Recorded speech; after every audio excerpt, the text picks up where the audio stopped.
Hi, welcome to Committed to Connection. My name is Rachel, and this is the first official episode of my new podcast, which I am so excited to finally launch. Oh my goodness, I have so much to say. I feel like I have been pregnant for so long, and there is this baby inside of me that I've been wanting to birth into the world. And there has been lots of pains, lots of contractions, but I feel like I'm finally ready to give birth. And so here we are, here we go. Let's just dive right in because there is so much that is going on in my head, and I'm excited to just talk honestly, to talk authentically, for people to actually get to see all the different sides of me. And I was telling my friend, I was saying that I feel like if people actually got to see the behind the scenes of Rachel, got to see the real, true me, that I would get canceled so quickly. But here I am starting a podcast where I'm going to share my every thought. So if I get canceled, I get canceled. Who is going to cancel me? There's not a lot of people that I think are watching this right now. Maybe I shouldn't say that.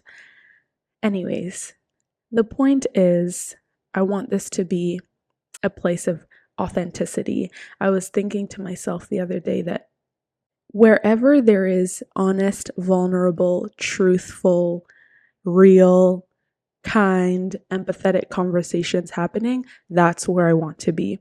And I want to find my people who are also like that. I want to find people who also want to have these kinds of conversations, whether it's about identity, whether it's about friendship, relationships, politics, Africa, religion. All of those things are things that I want to talk about. So, before I get too ahead of myself, let me start by introducing who I am and why I wanted to start this podcast in the first place. So, I will say that my name is Rachel, and when talking about my story and about who I am, I feel like I should just start at the beginning. I was born in Uganda, East Africa, and I moved around a lot as a young girl. I moved from Uganda when I was 5 years old to Senegal, and I lived in Senegal for 2 years. J'ai appris comment parler en français in Senegal, so je peux parler un peu de français. And then I moved from Senegal to Mozambique around 2.5 years later. And so I lived in Mozambique for around 2 years, tried to learn Portuguese. I've forgotten a lot of my Portuguese, honestly. And then came to Canada in 2010 when I was almost 10 years old. So I also moved around a lot in Canada. And by the time I was graduating high school, I had been to 10 different schools in my life. 10 different schools in 12-ish years is a lot of schools. And throughout my journey from Uganda to Senegal to Mozambique to Canada, something that has been constant in my life is community. And I'm excited to do an episode with my family where we dive more into that and about how my mom and my dad really did a great job of modeling what it means what it means to build community, because in every single country they did an amazing job of doing that. And so I quickly understood and learned and built the skills that it takes to make friends and to have real relationships.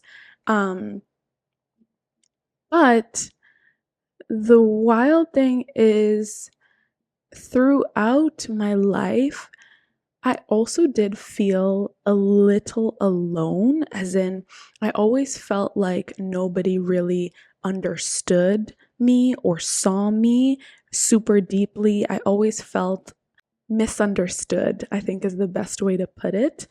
And I was always trying to fit in a lot of ways. And so in high school, I would say is when my struggles with mental health really, really started and became unbearable in a lot of ways. I think going into high school, I remember, I think it was the summer before high school, I remember just like all of these thoughts coming into my head. And yeah, just really, really struggling with these like really dark thoughts that felt very constant. And then I would say near the end of high school is when I struggled the most. And that was when I told my parents, I was like, this is what I am struggling with. And they were kind enough to help me to see a psychiatrist. I saw my family doctor. And then I started seeing a therapist. And I was diagnosed at that time with generalized anxiety disorder. And as a result of having this diagnosis of anxiety and dealing with it, honestly, for so long by myself, it also led me to be very depressed. I was really struggling with low emotions. And the thing about mental health and mental health disorders and mental illness is that it is not pretty. It's not pretty to go through. Obviously, it's not pretty to talk about. Whereas I see oftentimes media really romanticizes what it is to deal with having anxiety or depression or other mental health disorders. When you see it like on social media or when you see it online, it just looks completely different from what it is to actually go through it. And so when I think back to that time, I think of a time where I did not want to clean my room. I did not want to do simple things, getting up to shower, getting up to brush my teeth. Those were things that were really hard for me to do. I had no desire to live.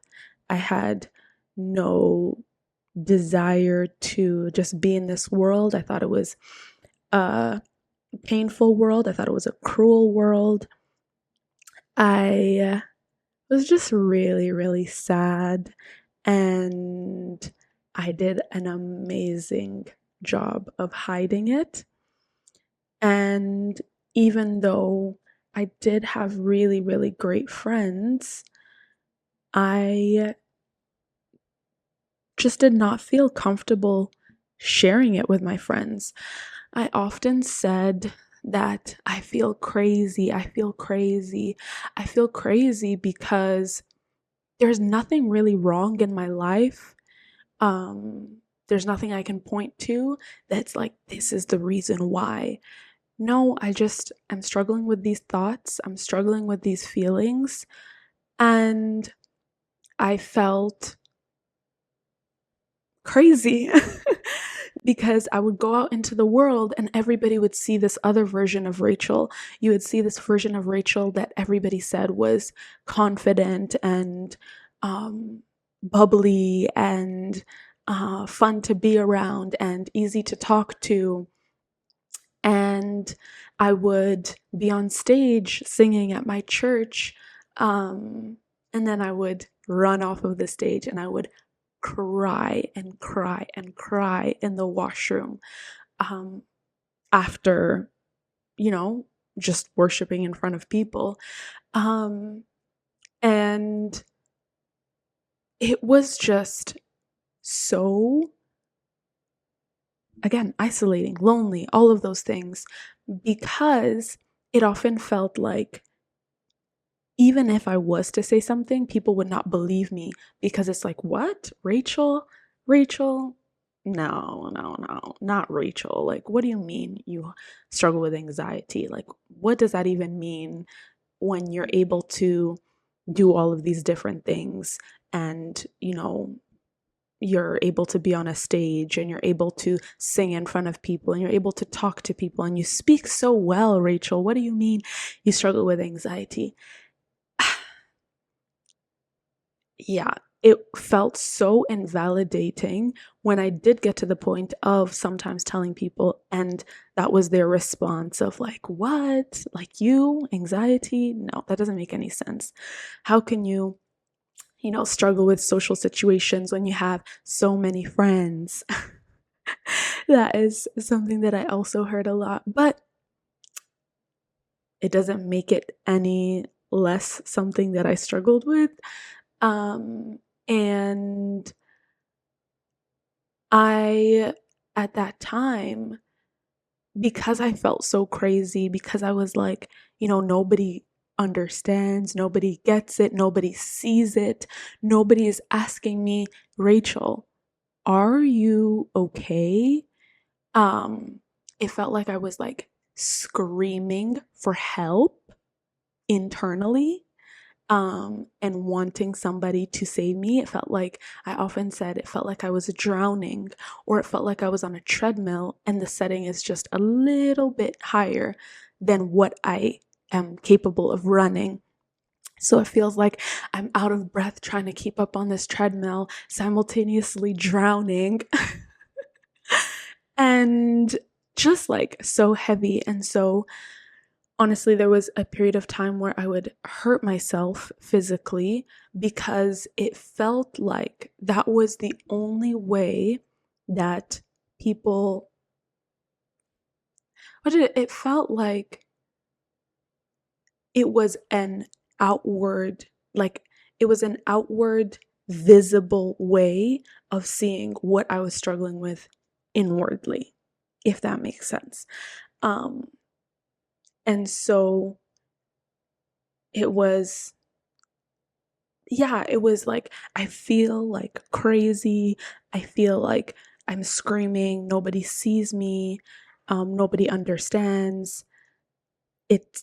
And outwardly, I'm fine. Um, but like actually being able to like see the marks on my body was like, no, this is how I feel inside and inwardly. Um, and it was something that I could actually like hold and like tangibly like look at, of how I felt inwardly. I don't know if that makes sense, but that is a really dark part of my story, um, but an honest part of my story, a big part of my story. Um, and so if you notice the way that I've been speaking, I say things like, I struggle with anxiety, or I struggled with anxiety, I struggled with feelings of depression. And I say that very, very intentionally because when I was in university, um, I started to really develop my relationship with God. I've always, I would say, I was raised in the church, so I always knew who God was. And I'm sure people have heard this story and this testimony so many times, but I grew up knowing who God was. I grew up in the church. I grew up being surrounded by all of these different things, but there were so many different areas of my life that I compartmentalized and I kept separate. And so there was a time in university where I was like, God, I cannot do this anymore. I cannot. I give up and I have tried my best and I need you to help me. And so that time of surrender is when I started like actually being all in, because I was like 1 foot in, 1 foot out of the whole God thing, the whole Jesus thing. And a friend of mine said this really, really well, of where when you have 1 foot in God, 1 foot elsewhere, whether you call that the world, darkness, whatever. I had 1 foot in, 1 foot out. And, um, this friend gave me the analogy or the example of like God saying, like, if I give you any more of me, you will rip in half, because you have yourself in like two different places and you're trying to hold on to this. And if I give you more, you will break because you aren't all in one side. And so I say that to say that I decided to be all in because I wanted more of God. And I'm like, God, I want more of you. I want to experience intimacy with you. I want to hear your voice. I want to feel your love. I want to be like, I want to be best friends with you. And I want you to help me. And I cannot do life on my own. I cannot. I cannot. I give up. Yeah. So, being all in for Christ, I started to think about, if God made me, if God is real, if God is true, um, if God is who he says he is, then who did he create me to be? And, um, that led me down the path of really thinking about my identity. And I realized that, or I genuinely, I felt God saying that when I created you, when I formed you in your mother's womb, there was no plans, or no, I did not create you with the spirit of anxiety. I did not create you with a spirit of fear, with a spirit of timidity. That was not in my plans for you. I didn't make you that way. And so that shifted a lot for me, because if God did not make me this way, if it is not in his plans for me, if it says in the Bible that he formed me in my mother's womb, he wrote down, this is how I want Rachel to be. This is who I want Rachel to be. And he's telling me that anxiety was not what I wrote there for you. Then I refuse to hold on to and to cling to this identity that God has not given me. I refuse to do it. And that little shift really changed a lot of things for me. It was not like, oh, now that I know that, now that I think this, everything is better. No, it was still a journey. It was still a journey. It is still a journey. It's still a journey, because then I was like, okay, so does that mean that I cannot say that I have these feelings? Does that mean that I cannot say that I have this diagnosis? Does that mean that I have to be quiet and silence myself? And when I am like struggling with things, for example, certain things that I struggle with is like conversations or talking to people or things like that. Can I not be honest with my friends that this is what I'm going through? And it brought me back to all of those times, in high school, where I felt like I couldn't be honest, and where I felt invalidated because people wouldn't believe me or would just be so surprised by this being something that I struggled with. So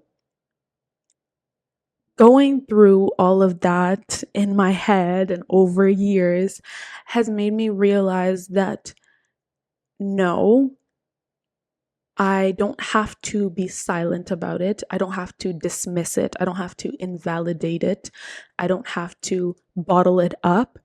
I can be honest about it, but I can also say I personally believe that anxiety does not define me. I personally believe that the struggles that I have, the problems that I face, those are not Rachel. And so I am working through something. I am going through something, but it is not me. And I hope that differentiation makes sense because it has genuinely changed my life. Of where now I can be honest, I can be real, I can be vulnerable, I can, in many ways, like call my friends and say, I just had a really hard conversation, or I'm struggling to do this quote unquote normal thing. Text someone back, do a task at work, all of these seemingly small things that I still genuinely struggle with, but I'm growing. I'm not where I once was, and I'm very, very proud of myself. I'm very, very proud of myself, and I'm very grateful to God. Um, and so I wasn't expecting to go there, honestly. And how does that bring us to the present day, to where we are now? Good question. So, within my struggle with mental health, within moving from country to country, like I have said, my relationships have been my backbone. And I realized that there are some things that I have gone through in my life. There are some struggles that I have faced. And whenever I talk about it with people, some people will say, "What, you? What?" But if you give it enough time, almost every single person that I talk to is able to relate and is able to, on some level, with some struggle, is able to identify with me. And so the more honest I became, the more vulnerable I became with all of the different things that I struggle with and have gone through and have faced, the richer my relationships became, and the deeper we were able to go, the stronger bonds we were able to form. And so I say this all the time, and you'll probably hear me say this a lot, is that community did save my life. It did save my life. God saved my life, my family saved my life, and my community saved my life. And all three of those working together is why I am here today. And I see so much value in being able to form strong bonds with other humans. Even in this world of AI, even in this world of being fast paced, even in where I live in Canada, in the Western world that values individualism so much, I think now more than ever, we need people. We need people. We need community. We need places where I can tell you what I'm going through and I can be honest with you, and we can have a dialogue about that, and we can talk to each other about that, and we can laugh together, and we can dance together. And I see that my own culture as an East African, I see how well we do community, honestly. We do it so well. In our culture, We dance together, we sing together, we laugh together, we eat together, we eat good food. However, when it comes to mental health, when it comes to deep, dark things that everybody is going through, then we're less vocal about it, less honest about it. And so I envision a world where we are able to have our culture, the beauty of our culture, and we're able to have open, honest, real, empathetic conversations with each other and show each other the best sides and the worst sides. And what does that look like? I'm on a mission and a journey to find out what that looks like, what it looks like to be real with each other, to develop our relational skills, our emotional intelligence. Yeah, that's where I'm at right now in my life. And so I'm hoping that through Committed to Connection, we can develop a village of people that are also on the journey to do the same thing.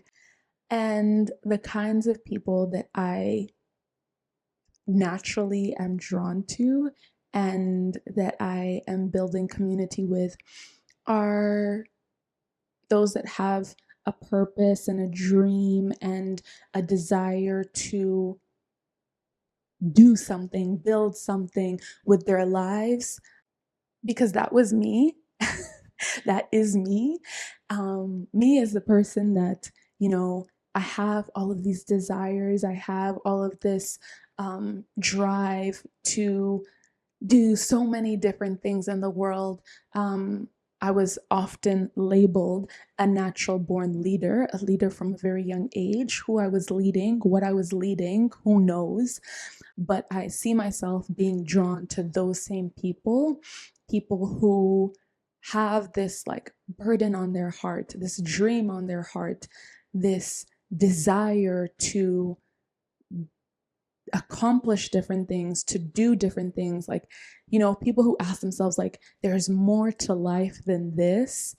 And I want to be a part of the solutions. I want to be a part of problem solving. I want to be a part of making change in the world. For me, I have decided that change in the world looks like encouraging people to develop their relational skills and their emotional intelligence and their bonds and their communities. That's what change looks like for me. But I am also drawn to people who see change happening through many different ways, whether that is through, financial stability for more people, whether that is envisioning, political change, spiritual change. My friendships are very diverse and I just love learning from people. I want to learn from people. I want to engage in those like,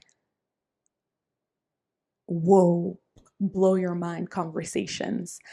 So I'm saying all of that to say that I think is what this will be about. That is who this is for those natural born leaders, those people who have a fire in their hearts, a burden, a desire to do something more, to see change happen in their life, but doubt themselves, think, you know what, I can't do this because of this. I can't do it because I struggle with mental health. I can't do it because of my past. I can't do it because of where I live or where I used to live or who I used to be or who I am currently.